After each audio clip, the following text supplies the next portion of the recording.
আসসালামু আলাইকুম প্রিয় ভিউয়ার্স। এই যে আমাদের মানবতার ফেরিওয়ালা ফেরদৌস ভাই, না ফেরদৌস ভাই মানবতার সেবায় এগিয়ে আসছে রক্ত দেওয়ার জন্য অসুস্থ ব্যক্তিদের পাশে।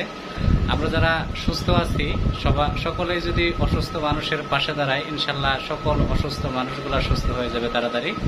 আমরা সুস্থতার সাথে সাথে এই মানবতার সেবায় নিজেকে নিয়োজিত রাখবো, এই প্রতিজ্ঞা আমরা যারা বিশেষ করে যুব সমাজের আইডল এরা ফেরদৌস ভাই, তারপর হচ্ছে এই যে আমাদের আরেক ছোট ভাই আছে, এই যে বড় ভাইরা আছে, ঠিক আছে, সবাই হচ্ছে মানবতার সেবায় এগিয়ে কাজ করে, মানবতার সেবায় নিয়োজিত।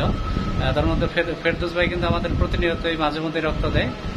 সেই হিসাবে ফেরদৌস ভাইয়ের জন্য সকলের কাছে দোয়া চাচ্ছি, এবং কি সকল অসুস্থ মানুষ যেন সুস্থ হয়ে আমাদের মাঝে ফিরে আসে, সেই প্রত্যাশা এবং কি সকলের প্রতি ভালোবাসা। ধন্যবাদ সকলকে।